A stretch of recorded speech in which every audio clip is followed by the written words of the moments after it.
$100,000. It is the number most people in personal finance point to as the first real milestone. The first proof that you are doing something right. The first time the balance looks like it belongs to someone who has figured it out. And it is, statistically, the number where most people stop. Not intentionally. Not dramatically. They don't close the account. They don't move the money. They just quietly, almost invisibly, decelerate. The urgency that drove every savings decision for years softens. The automatic contribution stays, but the increase stops. The side income that was going straight into investments starts going somewhere else.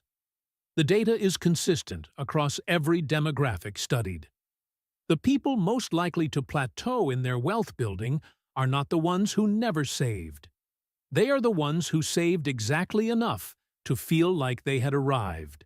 And $100,000 is exactly where that feeling lives. In this video, I'm going to show you why.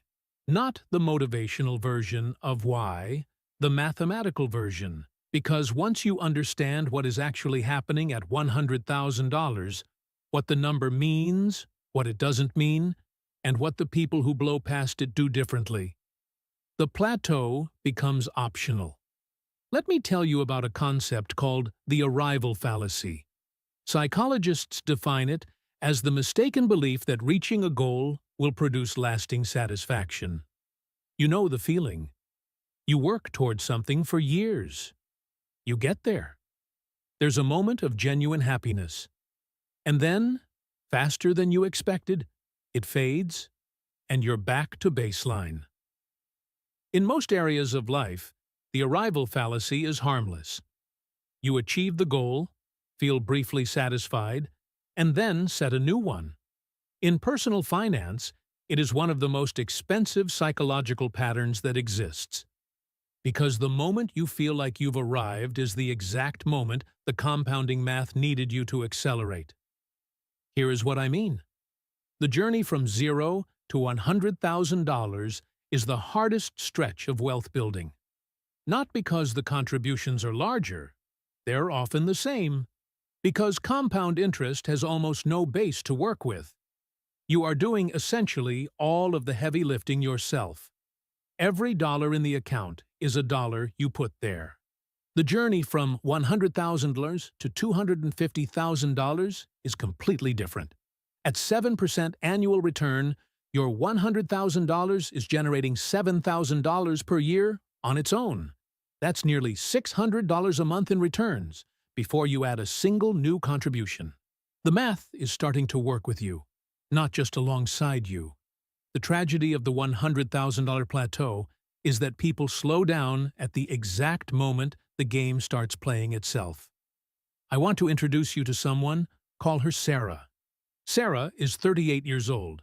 She earns $72,000 a year, has been contributing 12% of her income to her 401k since she was 29, and recently crossed $100,000 for the first time. She celebrated, quietly, privately, with a nice dinner. She checked the account one more time before bed. The number was still there.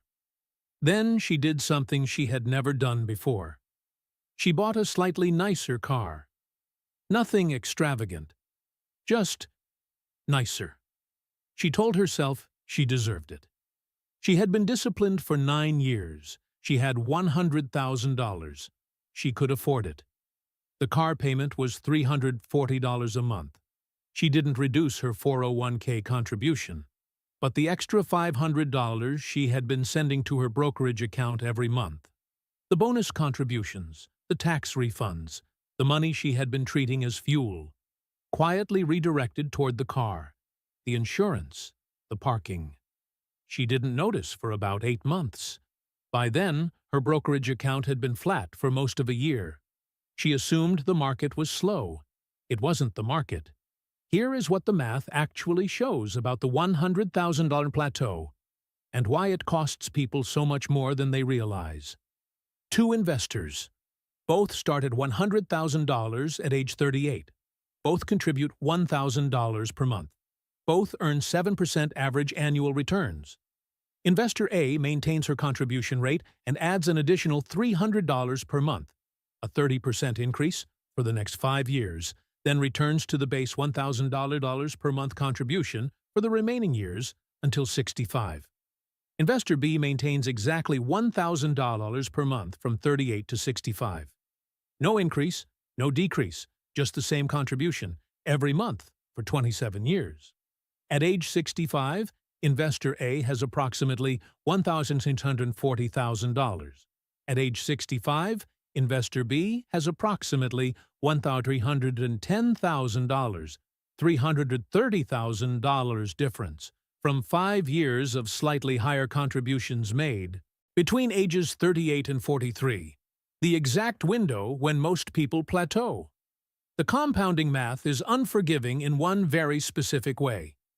The years closest to the beginning of a long investment horizon are worth dramatically more than the years at the end. A dollar contributed at 38 has 27 years to compound. A dollar contributed at 58 has 7 years.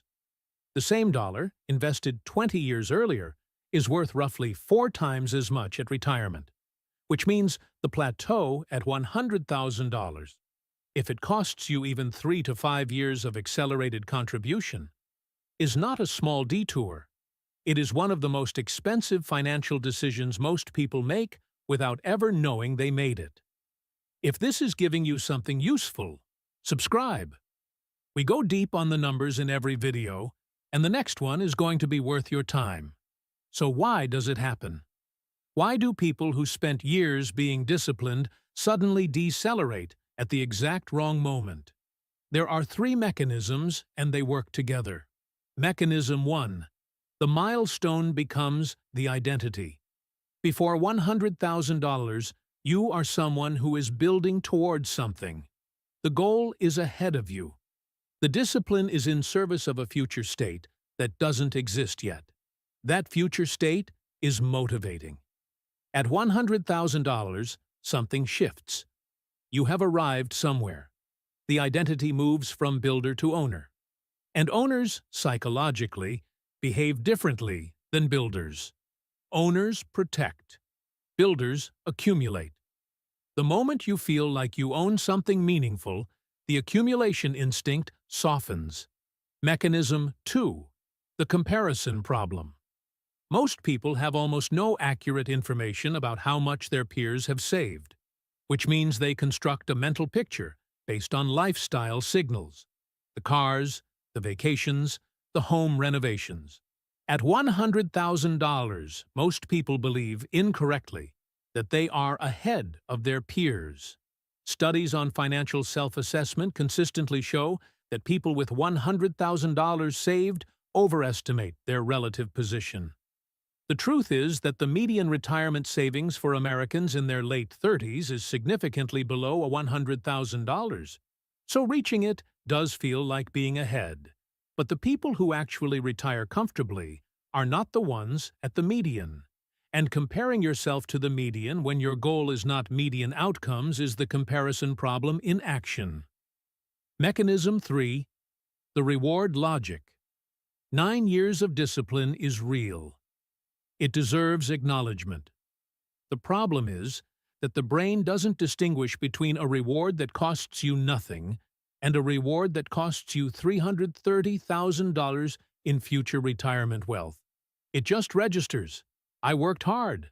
I get something now. Sarah's car wasn't irrational. It was human. The math just doesn't care about human. Here is what the people who blow past $100,000 do differently.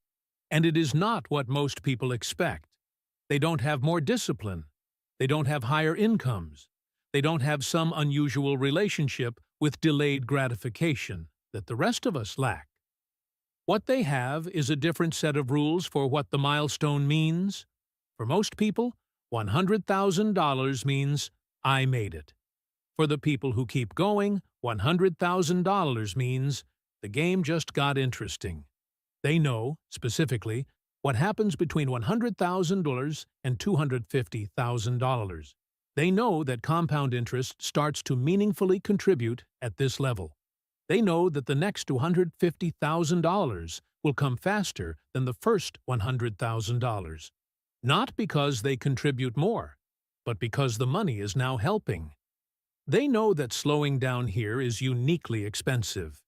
Information changes behavior more reliably than motivation does. The people who plateau at $100,000 are not less motivated. They are less informed about what $100,000 actually means in the context of the full journey. Now you are informed. Sarah figured it out at 39, not because she read something or heard something that changed her mind philosophically, because she ran the numbers. She put her current balance, her contribution rate, and her target retirement age into a compound interest calculator. Then she put in a version where she increased contributions by $400 per month for the next 4 years. The difference in the projected final balance was $287,000. She sat with that number for a few minutes. Then she refinanced the car. She is now 41. Her balance crossed $180,000 last month. She has not plateaued. She does not feel like she has arrived. She feels, for the first time, like the math is on her side. It is. Here is the central insight I want you to carry out of this video. The $100,000 plateau is not a discipline problem. It is an information problem. People slow down not because they stopped caring about their financial future, but because they received a signal. From the number itself, from the feeling of arrival, from a lifetime of cultural messaging about what having 6 figures means, that told them they were done. They are not done. They are at the beginning of the part of the journey where the math stops being hard. The first $100,000 is where you build the habit. The next $150,000 is where the habit builds itself.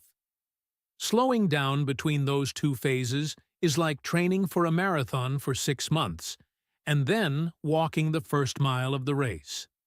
You did the hard part. The easy part is straight ahead. The only thing required is not stopping. Here is what I want you to do this week. First, run your own version of the two-investor comparison. Take your current balance. Add your monthly contribution at 2 rates, your current rate and your current rate plus 20%. Project both to your retirement age at 7% annual return. Write down the difference. Look at it. That number is the cost of the plateau if you choose it. Second, set a new milestone that is not $100,000. $100,000 is done. It served its purpose. Your new milestone is $250,000, the level where compound interest shifts from contributing to dominating. Treat $100,000 the way a runner treats mile 1. Acknowledged. Behind you. Moving. Third, do not reward the milestone with a recurring expense. A dinner, a trip, something that costs money once and is over? Fine. A car payment, a subscription, a lifestyle upgrade that locks in a new monthly outflow? Not fine. The reward cannot cost you compounding. Tell me in the comments, have you hit $100,000? And if you have, did you feel it? Did something shift? I want to know how many people in this community recognize the plateau from the inside. I rate every comment. Subscribe if this gave you something. Because next week, we're covering the exact moment the 401k stops being your best tool, and what the smartest investors switch to instead. It's a specific age, and almost nobody knows it.